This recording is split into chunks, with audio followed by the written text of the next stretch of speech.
반갑습니다, 여러분. 개정판 어떤 파이썬 10장 클래스와 객체 지향 프로그래밍 10점 10절에 대해서 살펴보도록 하겠습니다. 이 절에서는요, 클래스의 상속이라는 조금 고급 내용을 다룰 것입니다. 그러면 상속의 필요성과 용어에 대해서 먼저 살펴볼게요. 상속, 영어로는 inheritance라고 합니다. 소프트웨어를 개발할 때 이전에 만들어진 클래스를 기반으로 하여 이 클래스의 속성과 메소드를 물려받는 자식 클래스를 만들자는 거죠. 여러분들이 이제 회사 큰 프로젝트 같은 것들을 하거나 큰 회사에서 일을 하다 보면 수천 명의 개발자가 있겠죠. 그러면 그 이전에 만들어 놓았던 많은 코드들이 있을 것입니다. 그죠? 그러면 이제 이 코드를 개발해 가지고 효율적으로 더 나은 코드를 만들기 위해서 이 코드 하나하나를 수정하는 방법도 있겠지만 그것보다 이 코드의 내용을 상속받는 것입니다. 상속받아 가지고 위에서 만들어 놓았던 모든 코드의 기능을 그대로 쓰고 추가 기능이나 더 나은 기능을 만들어 주면 되는 거죠. 이런 개념으로 생각하시면 됩니다. 이것이 객체 지향 프로그래밍의 큰 특징 중에 하나입니다. 자, 그러면 이제 용어에 대해서 살펴보면요. 예를 들어서 person이라고 하는 사람의 특징을 가지는 그런 개념이 있으면 우리가 회사의 매니저나 임플로이나 스튜던트가 있다고 할 때 이 하위의 개념들은 모두 사람의 속성을 모두 다 갖고 있잖아요. 그죠? 그래서 이런 관계를 부모 자식 관계라고 합니다. 영어로는 이제 부모 자식 관계이기 때문에 부모 클래스, 슈퍼 클래스, 기본 클래스라고도 하고요. 다른 말로 하위 클래스는 자식 클래스, 서브 클래스, 파생 클래스라고 합니다. 그래서 얘는 조금 더 일반적인 성질을 갖고 있다고 할 수 있고요.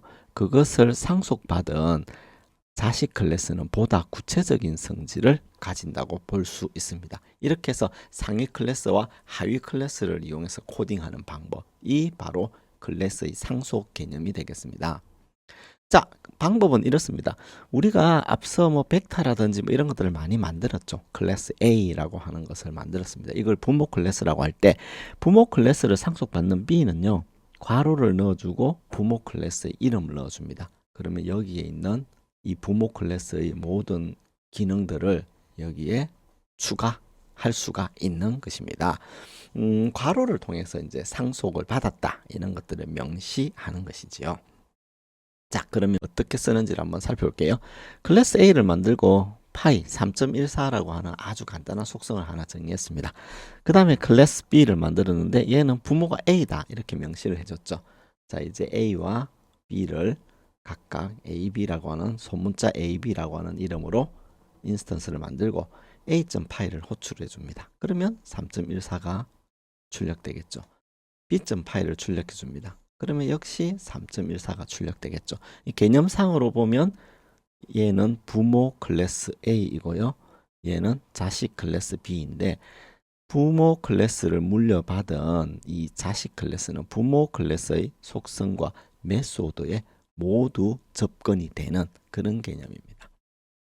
자, 그렇다면 이걸 이용해 가지고 여러분이 이와 같은 코드를 짜볼 수도 있겠네요. 그죠?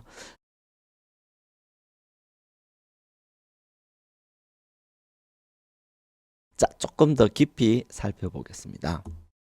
자, person이라고 하는 클래스를 만들어 볼 것이고요. 얘는 name과 getName이라는 메소드를 가지고 있습니다. 속성으로는 name, 그리고 메소드로는 getName을 가지고 있습니다. 다음으로 얘를 상속받은 매니저와 employee라고 하는 것을 구현할 것인데 얘는 속성으로 포지션, 그리고 메소드로 info라고 하는 메소드를 가질 것이고요. 얘는 속성으로 셀러리, 그리고 메소드로는 getSalary를 가지도록 그렇게 이제 구현을 할 겁니다.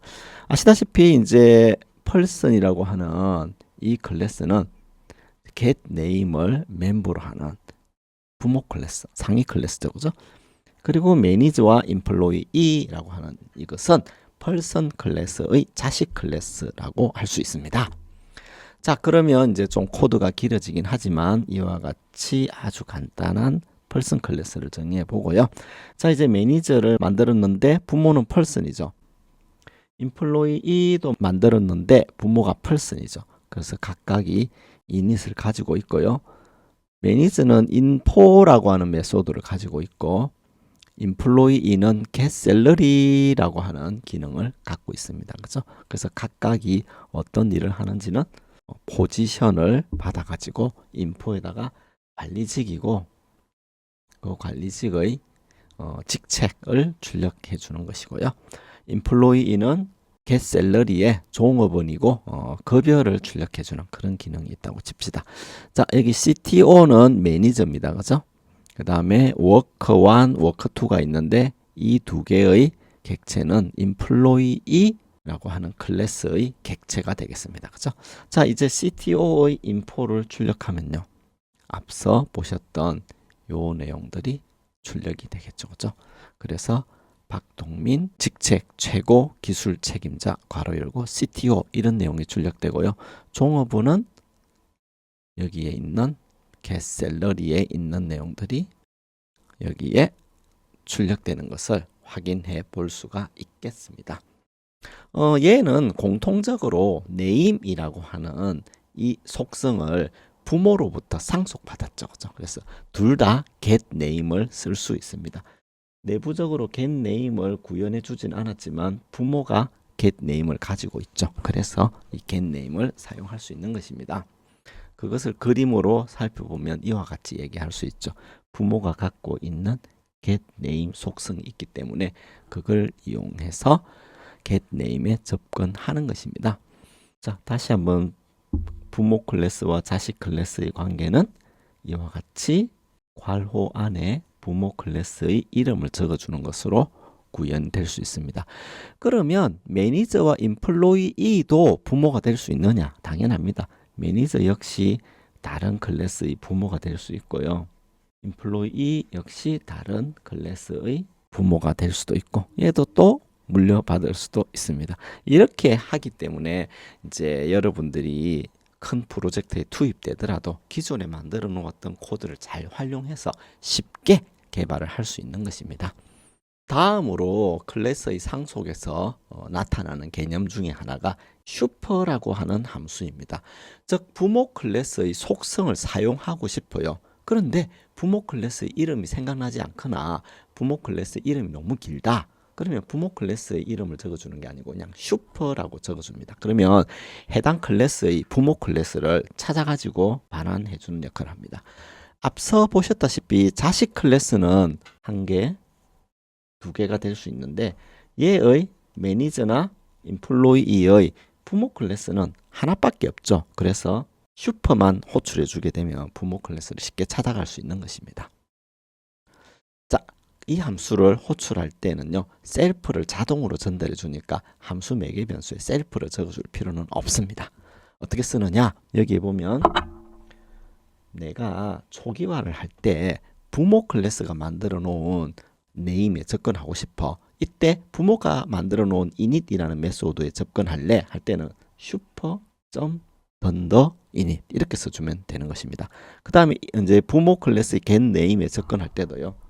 super.getName 이런 식으로 접근하는 거죠.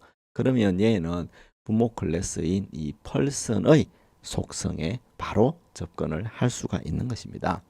그래서 슈퍼 메소드를 이용해 가지고 이와 같이 조금 더 복잡한 문제를 여러분이 풀어볼 수도 있겠죠. 자, 이것도 한번 실습을 해보겠습니다. 자, 우선 A 클래스가 있고 그죠? 그 A 클래스를 상속받은 B 클래스가 있죠, 그죠? 자, 이거를 한번 실행시켜 보면 이렇습니다, 그죠? 즉 A의 파이 그리고 B의 파이가 있을 때 B는 파이가 없지만 A 즉 부모가 갖고 있는 속성에 바로 접근이 되잖아요, 그죠? 그 다음에 이제 펄슨과 매니저가 있으면 각각이 이렇게 구성되고 여기에 이니트가 있고 인포가 있고 getSalary가 있죠. 이렇게 함수를 만들어 놓고 각각의 객체를 생성한 다음에 인포와 getSalary를 호출하면 이와 같이 출력이 나는 것을 볼 수 있습니다. 다음으로 이렇게 이제 부모 클래스의 이름인 펄슨을 직접 적어주는 대신에 여기다가 슈퍼라고 적어주는 겁니다. 그죠? 슈퍼라고 적어주면 바로 부모 클래스인 펄슨에 접근이 된다 그랬죠. 그래서 이렇게 하는 것이 조금 더 효율적인 방법이 되겠습니다.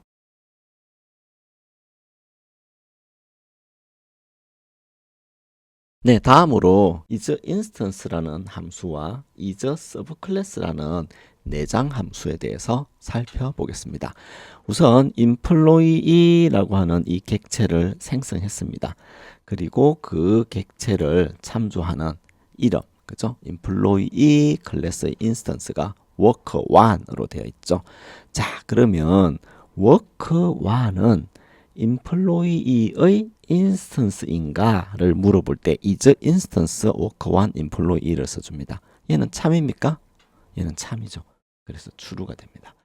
그런데 employee는 또한 person이라고 하는 큰 부모 클래스로부터 상속을 받았죠. 그래서 얘는 이 worker1이라고 하는 이 인스턴스는 person 클래스의 인스턴스이기도 하죠. 그렇기 때문에 얘는 true가 되는 것입니다. 정리를 하면 worker는요, employee 클래스의, 그죠? 인스턴스잖아요. 그러니까 is instance worker employee 얘는 true가 되는 것이고요. 근데 employee는 상위 클래스, 부모 클래스가 person이죠. 그죠? 그래서 이것도 true가 되는 것입니다. 자, 그렇게 해서 여러분들이 이런 관계를 살펴볼 수가 있는데요. is instance에 여기에 첫 번째는 오브젝트, 두 번째는 클래스의 이름이 오게 됩니다. 자, 이렇게 사용하는 것이 is instance 함수의 사용법이고요. 그러면 is instance 함수를 쓰는 방법은 어떻게 되느냐? 이런 식으로 is instance worker는 employee냐? 얘는 true죠, 그죠? is instance worker는 매니저이냐? 얘는 아니죠, false잖아요, 그죠? is instance worker는 person이냐? 얘는 true죠, 그죠? CTO는 employee이냐? 얘는 그렇지 않죠, false고요. CTO는 매니저이냐? 예, 맞죠, true이고요. CTO는 person이냐? 얘는 true가 되겠죠, 그죠? 이런 관계를 여러분이 확인해 볼 수가 있습니다. 그 다음에 이제 is subclass라고 하는 건데, 이건 뭐냐면은 우리가 person이라고 하는 클래스가 있고 그 자식 클래스로 employee와 manager가 있지 않습니까? 그죠? 그러니까 여기에서 is subclass employee person, 즉 employee는 person의 자식 클래스이다. 이건 뭡니까? 참이죠. 마찬가지로 매니저는 person의 자식이다. 이것도 이렇게 되겠죠, 그죠? 그러면 str은 person의 자식입니까? 이거는 false죠, 거짓이죠, 그죠? 이렇게 부모 자식 간의 관계를 알 수 있는 것이 is subclass 함수입니다. 자, 그 다음에 이제 클래스 속성에 대해서 살펴보도록 하겠습니다. 자, 클래스 속성, 영어로는 이제 클래스 애트리뷰트라고 하는데요. 개별적인 인스턴스마다 서로 다르거든요. 그래서 서로 다른 값을 가질 수 있고요. 우리는 이거를 이제 다른 말로 인스턴스 변수, 인스턴스 베리어블이라고도 합니다. 자, 어떤 경우인지 한번 살펴볼게요. 여기에 봤더니 이 서클이라고 하는 클래스가 있는데 여기에 던더 해가지고 네임 레디우스 파이가 있죠, 그죠? 요거는 각각의 인스턴스들이 별도의 메모리에 그 값을 가지게 됩니다. 그리고 이제 에리어를 알려줘. 그러면 파이 값에다가 이제 레디우스 값에 제곱을 해가지고, 그죠?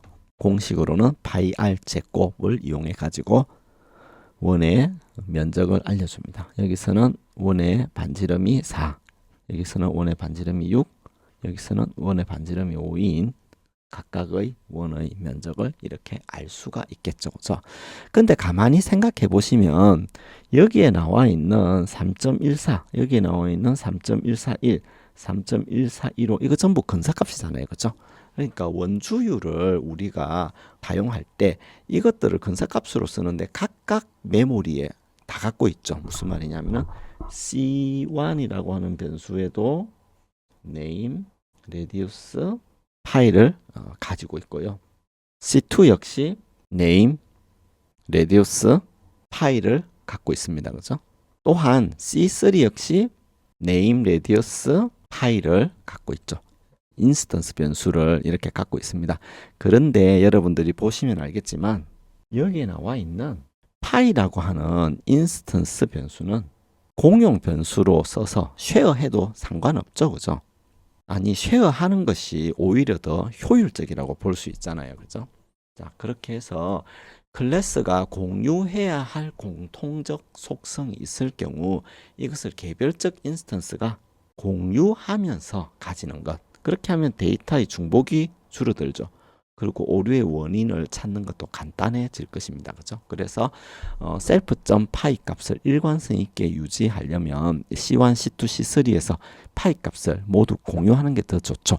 이렇게 클래스 안에서 선언해 가지고 모든 객체들이 공유하거나 클래스가 공유할 수 있는 그런 변수를 클래스 변수라고 합니다. 영어로는 클래스 베리어블이겠죠? 어떻게 하느냐? 클래스 선언할 때 파이는 3.1415와 같이 선언해 줍니다. 그 다음에 여기에서는 인스턴스 변수를 쓰는 것이지요. 이렇게 되면 앞서 만들어 놓았던 그것들을 전부 공유를 하게 됩니다. 자, 이렇게 되었기 때문에 파이라고 하는 클래스 변수를 이렇게 만들어 놓고요. 인스턴스 변수를 이와 같이 만들어 두고 에리어 함수를 호출할 때 circle.py를 호출하면 결과는 이전과 동일하겠지만 얘는 동일한 정밀도의 3.1415를 공유를 하는 것이지요. 그리고 만일에 이제 더 높은 정밀도가 필요하다. 그러면 파이는 3.141592와 같이 그 정밀도를 높여주기만 하면 되죠.